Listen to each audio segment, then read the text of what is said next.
UGC net के according अपने topic को डिस्कस करते हैं, जो कि आज आपकी 11 जून है, और उसमें हम लोग यूनिट कौन सी डिस्कस कर रहे हैं, यूनिट 8 हम लोग डिस्कस कर रहे हैं। ठीक है, यूनिट 8 डिस्कस कर रहे हैं। अब यूनिट 8 में हम लोगों ने सेक्शन ए, सेक्शन बी और सेक्शन सी को काफी हद तक कंप्लीट कर लिया था।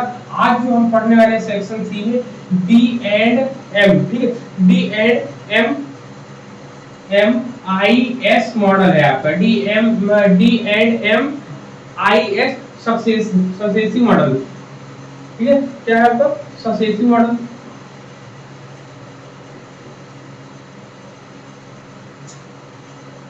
ठीक, सक्सेसिव मॉडल है आपका, क्या है, मॉडल है आपका। और ये मॉडल कब आया था, ये मॉडल कब आया था बताओ जरा, ये मॉडल कब आया था बताओ, किसी को पता है? 2003 में। 2003 में आया था। ठीक, 2003 में आया था। अब इसमें क्या होता है, इसमें कुल मिला के इसमें एक प्रक्रिया बताई गई है। इसकी प्रक्रिया इंपॉर्टेंट है कि ये कैसे काम करता है। मतलब डीएनएस ये जो मॉडल है, ये आईसीटी में बहुत इंपॉर्टेंट रोल करता है, और इसका मुख्य रूप से कार्य जो होता है, किसी भी चीज को कार्य का संचालन करने के लिए कहते हैं कि इसमें कुल मिला के क्या करते हैं, मतलब कोई भी चीज नेट क्वालिटी, मतलब इसमें नेट बेनिफिट कॉस्ट ये सब चीजें देखी जाती, जिसका अगर आप प्रोसेस अगर आप बना लोगे तब आपको क्लियर हो जाएगा। सबसे पहले जो इसके स्टेप्स होते हैं, इनके स्टेप में सबसे पहला प्रोसेस इसको बोलते हैं। प्रोसेस, प्रोसेस हमेशा आता है, ठीक, प्रोसेस एग्जाम में पूछा गया है। तो प्रोसेस सबसे पहले होता है इंफॉर्मेशन।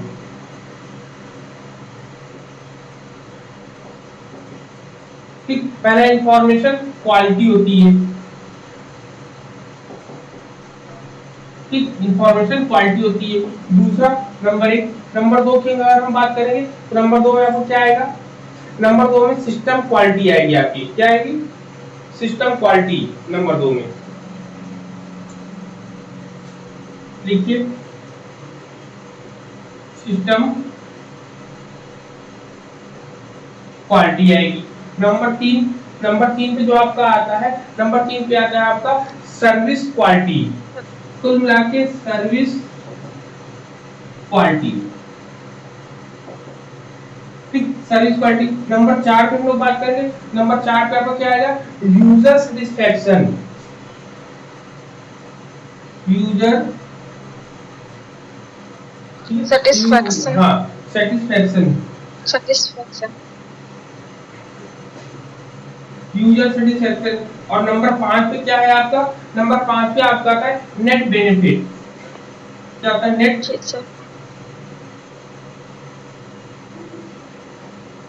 बेनिफिट्स होता है। इसका जो है कुल मिला के क्वालिटी को यहाँ पर आप देख रहे हैं कि इस मॉडल का जो निर्माण किया गया है, इस क्वालिटी का निर्माण किस लिए किया है, इसकी विशेषताओं को जानने के लिए किया गया है।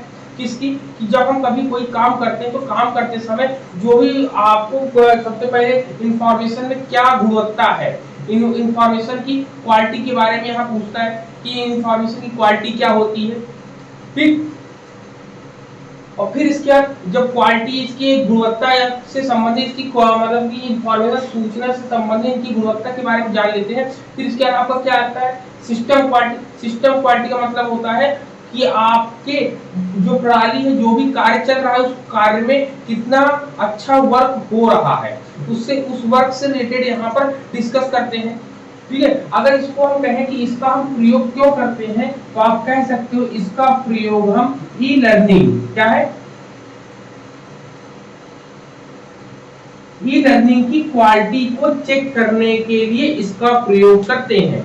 कहते हैं ई लर्निंग में गुणवत्ता, तो कहता है कि इसमें ई लर्निंग में जो गुणवत्ता के साथ जो भागीदारी होती है, कहता है involvement with quality in e learning. ठीक है, कहते हैं गुणवत्ता की व्यक्तिगत समझ होनी चाहिए। भाई जो क्वालिटी है, क्वालिटी की, जब आप कोई मोबाइल लेने चाहते हो, कोई भी सामान लेने आते हो इलेक्ट्रॉनिक सामान, उसमें उसकी क्वालिटी को चेक करते हो ना, कि इसमें कितने कैपेसिटी है इसकी, क्या कॉन्फ़िगरेशन है इसका, इन सब चीजों जो आप चेक करने आते हो, तो वहीं पर ये सब की सब चीजें होती है। तो सबसे पहले आप इंफॉर्मेशन ले लेंगे, तो यहाँ पे इसको बना दिए यूजर, ये यूजर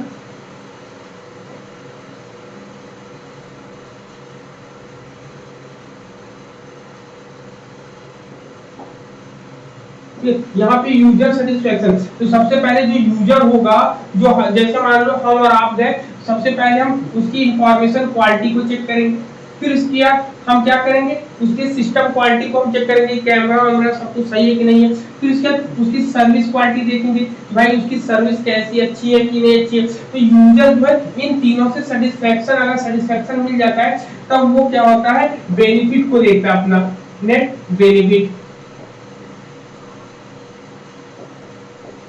नेट बेनिफिट यहाँ पर चेक करता है। अगर इसका ग्राफ आप बनाना चाहो, ग्राफ आपका ऐसा बनता है, इस तरीके का आपका बनता है, जिसमें 1 2 3 ये 4 नंबर पर जाएगा और ये 5 नंबर पर जाएगा आपका। ठीक है, तो यहाँ पर केवल इतनी ही चीजों को देखा जाता है। यहाँ पर क्लियर है पॉइंट? जी सर। है ना? ठीक है, तो यहाँ पर इसमें जो है मात्र यही चीजें थी। अब इसी का आप देख लीजिए प्रणाली के बारे में क्या कहता है, तो कहता है कि IX successive model definition and describe the relationship among 6 critical dynamic, मतलब कहता है कि इसमें जो है प्रणाली विश्लेषण, जब अभी हम लोग क्या हम लोग मैनेजमेंट में जाएंगे तो मैनेजमेंट में प्रणाली विश्लेषण की जितनी विशेषताएं हैं वहां से संबंधित सब चीजों को यहाँ पर हम लोग चेक करेंगे और समझेंगे वहां पर। ठीक है, यहाँ पर इसमें क्या होता है, सूचना आपने देखा होगा, आपको पूरे का पूरा यहाँ पर बताया गया है, जो आपके स्टेप है, 5 प्रोसेस है, उन 5 प्रोसेसेस को यहाँ पे कंप्लीट करके आपको डिस्कस करके बताया है। आपके एग्जाम में क्वेश्चन क्या आएगा, आपके एग्जाम में क्वेश्चन आएगा DNMIS सक्सेसिव मॉडल में यूजर सेटिस्फेक्शन कब होता है। तो यूजर सेटिस्फेक्शन कब होता है, जब उसको अब आपको कोडिंग बना के दे दी जाएगी। ये चौथा भी आपको पॉइंट बना के दे दिया गया। अब यहाँ पे अब आपसे मान लो चौथा हम बना के देते, चलो नेट नेट बेनिफिट दिया है। अब आपसे पूछा गया ऑप्शन में ए वाले में किया है कि पहला ऑप्शन नंबर एक में दिया है ए, दूसरे में दिया है ए और बी, फिर तीसरे में दिया है आपका ए बी और सी, चौथे में क्या दिया, चौथे में आपको दिया है ए बी सी और डी। अब आपको यहाँ पर आंसर को क्लिक करना होगा। क्वेश्चन ये पूछेगा कि यूजर सेटिस्फेक्शन कब होता है, तो आप कब बताओगे, सब लोग क्या करेंगे, नेट बेनिफिट को भी जोड़ देंगे, क्योंकि यूजर सेटिस्फेक्शन क्या होता है, इन 3 से ये सेटिस्फाई हो जाता है, लास्ट में नेट बेनिफिट होता है। तो ये प्रोसेस अगर आप समझे रहोगे तो आपका सवाल गलत नहीं होगा। लेकिन बहुत से लोग क्या करेंगे, डी ऑप्शन ही सही होगा, बताओ ना यार सही है कि नहीं, सब कौन सा लगाएंगे, डी ऑप्शन तो ही लगाएंगे। समझ आ रहा? जी सर, वो नेट बेनिफिट को ही देखेंगे वहां पर कैसे आपको क्वेश्चन को सॉल्व करना है, कैसे पकड़ना है। जैसे मैंने गैगनेस की हायरार्की बताई थी, उससे पूछ लिया कि चयन अधिगम के बाद कौन सा आता है, ठीक है, या पूछ लिया कि स्टिमुलस के पहले कौन आता है, स्टिमुलस के बाद कौन आता है। तो ऐसे ही आपसे पूछ लिया, और भी इसमें जो स्टेप होते हैं उन सब स्टेपों से अगर पूछ लेगा तो आपको वैसे ही बताना रहेगा उसमें। Clear point? हाँ, फिर इसमें आता है इथिक्स, कहता है ethical issues for e learning and E teachers. तो इथिकल इश्यूज में मुद्दे क्या होते हैं, बताओ इथिकल इश्यूज के लिए मुद्दे क्या, इथिकल इश्यूज को बोलते हैं ई शिक्षार्थी और ई शिक्षक के लिए नैतिक मुद्दे। ठीक है, नैतिक मुद्दे क्या होंगे हम लोगों के, मतलब ऑनलाइन में क्या नैतिकता होनी चाहिए, क्या लॉयल्टी होनी चाहिए, उसको कह रहा है इथिकल। डाटा सिक्योर होना चाहिए। हाँ, इथिकल इश्यूज है, इथिकल इश्यूज। ठीक है, अब इथिकल इश्यूज हम लोग को पढ़ना है। इथिकल इश्यूज में हम लोग देखेंगे सबसे पहले इसमें क्या आती है, इथिकल इश्यूज में सबसे पहले आपकी क्या क्या चीजें आएंगी। सबसे पहले आप बता दें, प्राइवेसी आएगी। देखा नहीं है कि सब लोग लॉक लगाए रहते हैं अपने मोबाइल में, क्यों लॉक लगाते हैं, ये अपनी आईडी में लॉक लगाए रहते हैं, क्यों, क्योंकि प्राइवेसी है। वो क्या है, प्राइवेसी मतलब गोपनीयता। गोपनीयता इसलिए नहीं होती कि हम लोग कोई चीज चोरी कर रहे थे, बल्कि गोपनीयता इसलिए होती है कि कोई हमारी चीज कॉपी पेस्ट ना कर सके। बिना हमसे हमारी इजाजत के। क्यों? क्योंकि कोई भी चीज हम बनाते हैं तो बहुत मेहनत लगती है उसमें, ठीक, आगे पीछे सब कुछ, और अपनी मेहनत को यूं ही जाया नहीं किया जाता ना, ठीक। तो ये हो गया पहला, प्राइवेसी हो गई। दूसरे में आपका आता है नेटवर्क सिक्योरिटी। क्या होता है नेटवर्क?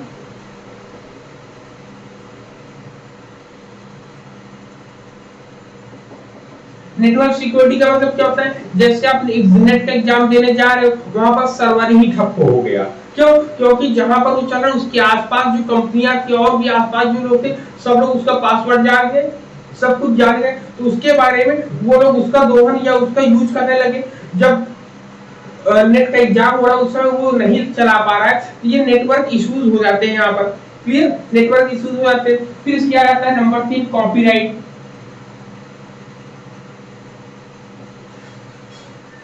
ठीक, कॉपीराइट आता है। कॉपीराइट में क्या आता है आपका? कॉपीराइट में हम देखेंगे, कॉपीराइट में कहता है कि हमारी जो लिखी हुई चीज है वो हमने जिसको बनाया हो उस पर मेरा, जैसे मान लो कोई मेरा मतलब मान लो मैंने कोई नाम दिए, जैसे मैंने ई शिक्षा संवाद दे दिया, अब मैं इसका रजिस्ट्रेशन करा लिया। अब इसको अगर कोई और यूज करेगा तो उसके लिए क्या हो जाएगा ये? उसके लिए मतलब इसको मैंने अगर रजिस्ट्रेशन कराया तो इसको केवल हम ही यूज कर पाएंगे, कोई और नहीं यूज कर पाएगा। ठीक, जैसे कोई पुस्तक होती, पुस्तक के प्रकाशक में आपने देखा केवल वही पुस्तक, वही प्रकाशक जो है, पब्लिशर जो है, वही पुस्तक छपवा सकता है। अगर और कोई उस पर कोई कॉपी के पेस्ट करता है या कोई भी काम करता है तो उस पर वो केस हो जाता है। ठीक है, कॉपीराइट का मतलब होता है अधिकार हो जाना। ठीक है, कॉपीराइट का मतलब क्या हो गया? अधिकार हो जाना यहाँ पर। ठीक, अब इतनी चीजें यहाँ पर इथिकल इश्यूज में आपकी आ जाती है। बताओ यहाँ पे पॉइंट क्लियर है? अब यहाँ पर जब ये चीजें पढ़नी तो अब आपको पढ़ना है ई लर्नर के बारे में। क्या है? इथिकल इश्यूज फॉर, लिखेंगे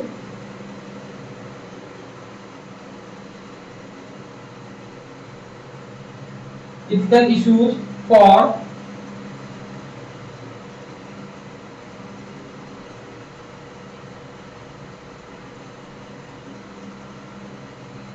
ठीक, ethical issues for E learner के बारे में पढ़ेंगे। इसमें क्या होता है? इसमें होता है, कहता है कि डिस्क्रिप्टिंग, कहता है डिस्क्रिप्टिंग द वर्क ऑफ अदर्स, मतलब दूसरों के काम का अनादर करना। ठीक है, पहला क्या है आपका? डिस्क्रिप्टिंग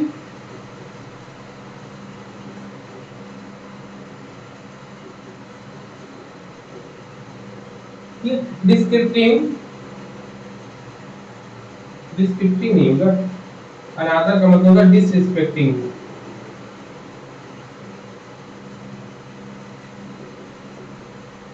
डिसरिस्पेक्टिंग, ठीक है, डिसरिस्पेक्टिंग द वर्क ऑफ, क्या है? Disrespecting the work of other.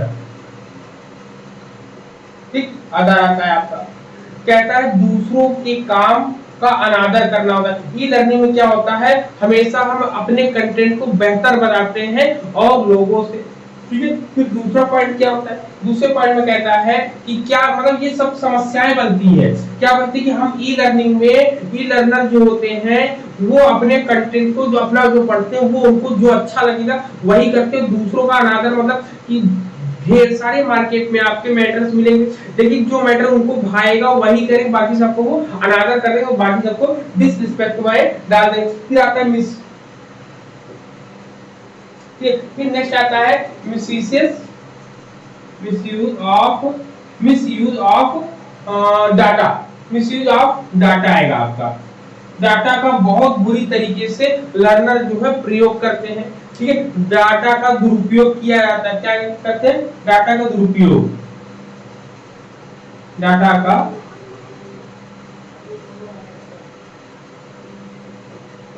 दुरुपयोग हो जाता है यहाँ पर। ठीक है, यहाँ पर तो ये सब चीजें होती हैं। तो ऐसे ही ये लर्नर्स के लिए होते हैं। फिर इसके बाद हम लोग जाएंगे किससे? टीचर्स के लिए। टीचर्स के लिए क्या होगा? ई टीचर्स।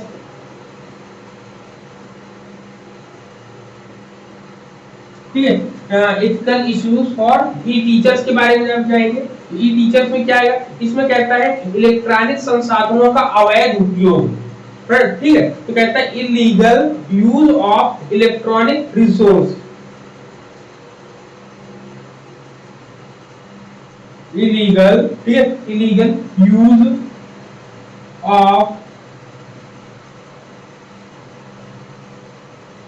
इलेक्ट्रॉनिक, ठीक है, इलेक्ट्रॉनिक रिसोर्सेज,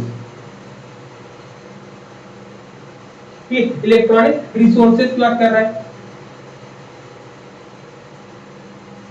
इलेक्ट्रॉनिक रिसोर्सेज की बात करते हैं यहाँ पे। इलेक्ट्रॉनिक रिसोर्सेज के बाद फिर और क्या होता है आपका दूसरे पॉइंट में अगर हम देखेंगे तो इसमें और क्या किया जाता है, इसमें कहता है कि providing a inappropriate assistant to other, कहता है दूसरों को अनुपयुक्त सहायता प्रदान करना होता है। अनुपयुक्त, अनुपयुक्त का मतलब होता है उसके यूजेबल ना हो, वो सब चीजें आपके इसके अंदर आती है। इसमें आता है कॉपीराइट एंड कॉपी प्रोटेक्शन आता है, इसके अंदर क्या आता है, कॉपीराइट एंड कॉपी प्रोटेक्शन आपका आता है यहाँ पर। क्लियर, कॉपीराइट और कॉपी प्रोटेक्शन यहाँ पर आपका आता है। क्लियर है पॉइंट यहाँ पर इतनी चीजें। और एक जो इंपॉर्टेंट है जो एग्जाम में पूछा जा सकता है वो पूछता है आपसे कि कंप्यूटर नैतिकता का उल्लंघन किसके अंतर्गत आएगा। आप बताओ कंप्यूटर नैतिकता मतलब कि कंप्यूटर नैतिकता का ब्रीचेस, ठीक है, क्या कहते हैं ब्रीचेस ऑफ, ब्रीचेस ऑफ क्या बोले, breaches of computer, breaches of computer ethics, ठीक है, ये लिख लो, ये इंपॉर्टेंट है। ये जितने तीनों पॉइंट बताए, तीन के तीनों पॉइंट काफी इंपॉर्टेंट वे में आप काम करेंगे, ठीक है।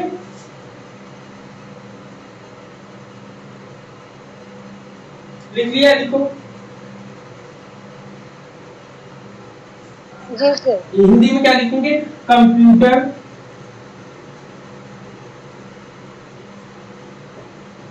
नैतिकता का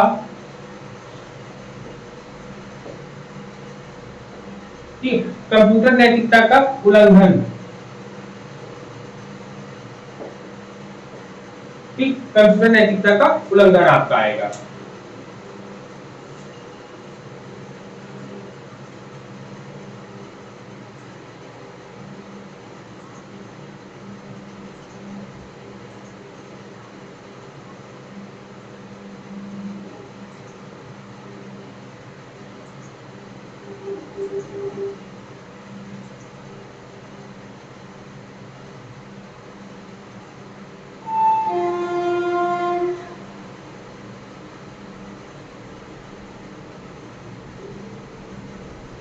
हो गया, बताइए। अब आता है कि इसमें आपका आता है असिस्टिव, वो असिस्टिव टेक्नोलॉजी एड्रेसेस की बात आ रहा है। असिस्टिव टेक्नोलॉजी एड्रेसेस की अगर हम बात करेंगे आपके सेक्शन डी में, सेक्शन डी में ज्यादा नहीं बताना क्योंकि सेक्शन डी में पोर्टफोलियो हम पहले ही बता चुके हैं आपको ना, पोर्टफोलियो यूनिट 7 में हम आपको डिस्कस कर चुके हैं। अब हम लोग सेक्शन डी में कम चीजें पढ़ेंगे जो जरूरत की चीजें, जैसे इसमें आएगा, ठीक है, कम चीजें जो पढ़ेंगे असिस्टिव टेक्नोलॉजी, ठीक, टेक्नोलॉजी एड्रेसेस, ठीक, एड्रेसेस की बात करेंगे तो इसमें क्या आएगा आपका, ठीक, इसमें आपकी क्या चीजें आती आएगी, इसमें कहता है कि सहायक प्रौद्योगिकी का हम पता किस प्रकार, मतलब सीखने के प्रकार में सहायक प्रौद्योगिकी का पता हम कैसे करेंगे। तो असिस्टिव टेक्नोलॉजी जब कभी आपके सामने आएगी तो असिस्टिव टेक्नोलॉजी में आप सबसे पहले लिसनिंग की बात करेंगे, ठीक, सबसे पहले लिसनिंग की बात करेंगे, ठीक। दूसरा पॉइंट क्या होगा, दूसरे पॉइंट में आपका आता है रीडिंग, रीडिंग होगी। फिर तीसरे पॉइंट में आप देखोगे रीडिंग का राइटिंग आएगी,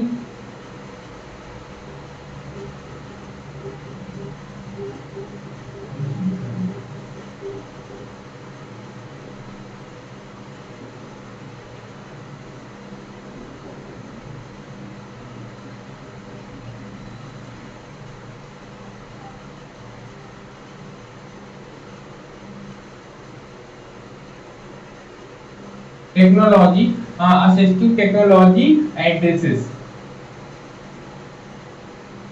ठीक, एड्रेसेस हो गया आपका, ठीक है, एड्रेसेस के बारे में हम लोग बात कर रहे हैं, ठीक है, सही से दिखा नहीं तो सबसे पहले लिसनिंग हो गई, सुनना, रीडिंग मींस पढ़ना, राइटिंग मींस क्या होता है, लिखना, और चौथा जो पॉइंट होता है, चौथा पॉइंट होता है मेमोरी इश्यूज। क्या होता है आपका, मेमोरी इश्यूज आता है आपका। क्लियर, आवाज आ रही है? जी सर आ रही है। मेमोरी इश्यूज आते हैं आपके। फिर नंबर 5 हम बात करें, ये सब क्या है, असिस्टिव, मतलब असिस्टिव टेक्नोलॉजी मतलब सहायक प्रौद्योगिकी, सहायक प्रौद्योगिकी का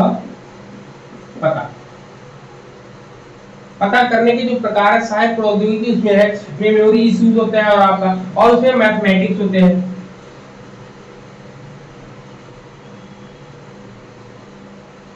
ठीक, मैथमेटिक्स इसमें आ जाता है आपका।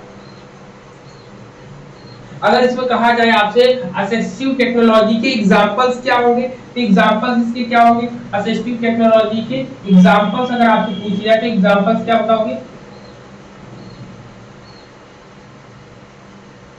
एग्जांपल्स में क्या बताओगे? एग्जांपल्स में आप बताओगे सबसे पहले कि इसमें क्या होता है, एकेडमिक लर्निंग एड्स आता है। क्या आता है? एकेडमिक, ठीक है, एकेडमिक एंड लर्निंग एड्स आता है। एड्स का मतलब क्या होता है, शैक्षणिक और शिक्षण सहायक सामग्री। एड्स क्या होते हैं, शिक्षण क्या होते हैं,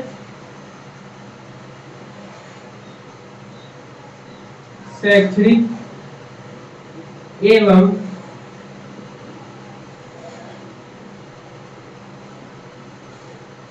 अधिगम, ठीक है, एवं अधिगम सहायक सामग्री होती है। और इसमें क्या आएगा, और उसमें आप देखोगे कहेंगे कैलकुलेटर्स आता है, कंसेप्ट मैप सॉफ्टवेयर आता है। क्या आता है? कंसेप्ट मैप सॉफ्टवेयर आता है, ठीक, कंसेप्ट मैप सॉफ्टवेयर आता है। फिर तीसरा आपका आता है कंप्यूटर एसेसेस आता है। फिर आता है अल्टरनेटिव, लिखेंगे अल्टरनेटिव और मॉडिफाइड कीबोर्ड। क्या होता है? अल्टरनेटिव, ठीक है, अल्टरनेटिव या फिर कह सकते हैं और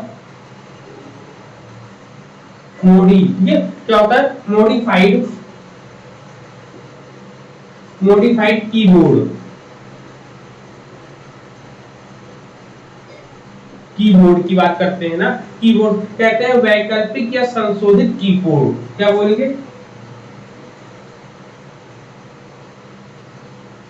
वैकल्पिक या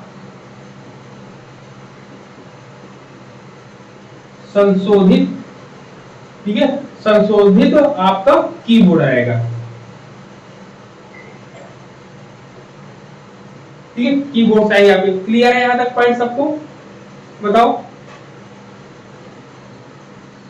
क्लियर है यहां तक? और आपका क्या है, स्क्रीन रीडर्स आते हैं आपके, कंप्यूटर सॉफ्टवेयर आते हैं, विजुअल एड्स आते हैं, ब्रेल राइटिंग आती, ब्रेल लिपि नहीं होती, ब्रेल राइटर्स आते हैं। क्या आता है? और लिख लो, लिखने को बहुत सी चीजें लिखा दी, लेकिन यहाँ पर इंपॉर्टेंट चीजें हम लोग लिख रहे हैं, ठीक है, ब्रेल राइटिंग,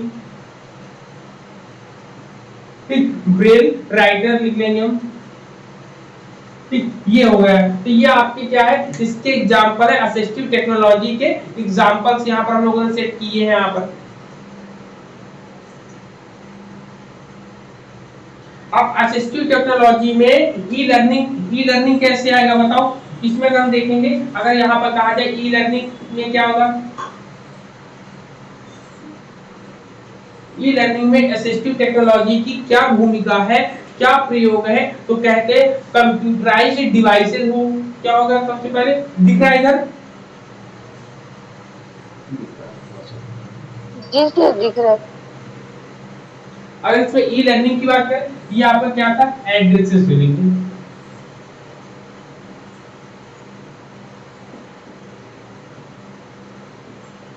अब यहाँ पर देखेंगे, यहाँ पर क्या है, यहाँ पर सबसे बोलता है कंप्यूटराइज्ड डिवाइस होगा।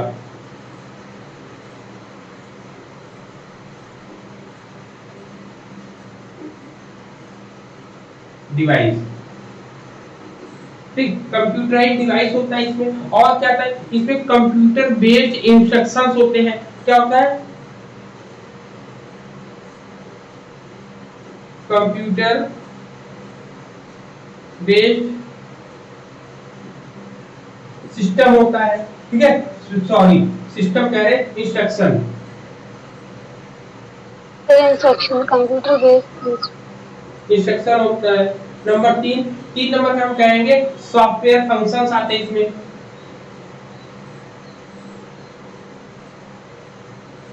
सॉफ्टवेयर फंक्शंस आते हैं इसमें, ठीक ठीक, software function, text to speech आता है इसमें, टेक्स्ट टू स्पीच आता है इसमें। फिर नंबर 5 पे अगर हम और बात करेंगे तो इसमें क्या है, स्पीच टू टेक्स्ट आता है।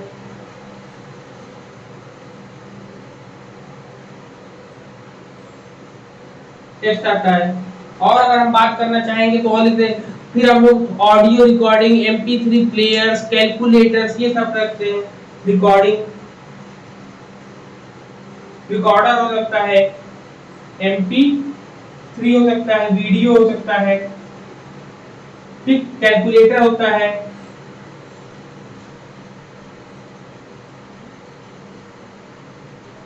ठीक, इतनी ढेर सारी चीजें इसके अंतर्गत आती है। ई लर्निंग की उपयोगिता असिस्टिव टेक्नोलॉजी के अंतर्गत आती है, ठीक है। अब फिर इसमें आता है एप्स फॉर ऑनलाइन,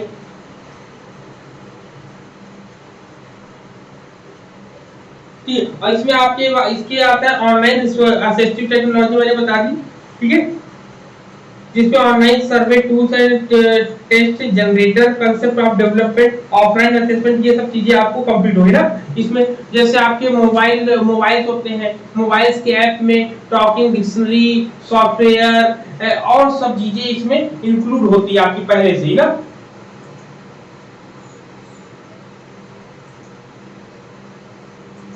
हाँ सर। ठीक है, तो यहाँ पर जितनी चीजें थी, यहाँ पर सब चीजें हम लोगों ने डिस्कस कर ली है। में भी लगभग ऑनलाइन सर्वे टूल में क्या हो जाएगा, गो टू सर्वे, देखिए online survey tool, online survey tool, ठीक है। ऑनलाइन सर्वे टूल की अगर हम बात करेंगे तो ऑनलाइन सर्वे टूल में आप कहते हैं कि यह जो है एक प्रश्नावली के माध्यम से ऑनलाइन सर्वे जब करेंगे तो सबसे पहले क्वेश्चन हम टारगेट करेंगे, जो क्वेश्चन हमारा रहेगा उस क्वेश्चन के बारे में हम लोग यहाँ पे डिस्कस करेंगे, जिसमें कहता है गो सर्वे, मतलब सर्वे के अनुसार हम टाइप फॉर्म, उसके अनुसार हम क्वेश्चन करेंगे। सर्वे मंकीज क्या होता है, सर्वे मंकी आपका होता है, दो कैसे होते हैं, एक होता है सो गो सर्वे होता है, ठीक, नंबर 1। नंबर 2 में हम लिख सकते हैं आपका क्या आएगा, सर्वे मंकी, ये नहीं, इसको नहीं, सो गो सर्वे टाइप फॉर्म होता है। फिर सर्वे मंकी होता है, सर्वे मंकी होता है जहां एक जगह से दूसरी जगह। फिर जोहो सर्वे होता है, क्या होता है, जोहो सर्वे, ठीक, जोहो सर्वे होता है। जोहो सर्वे के साथ साथ और आपका सर्वे गिज्मो होता है, ठीक है, सर्वे गिज्मो,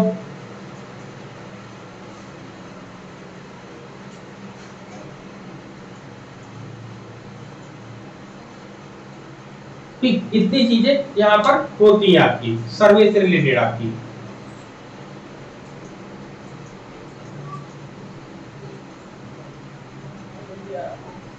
ठीक है।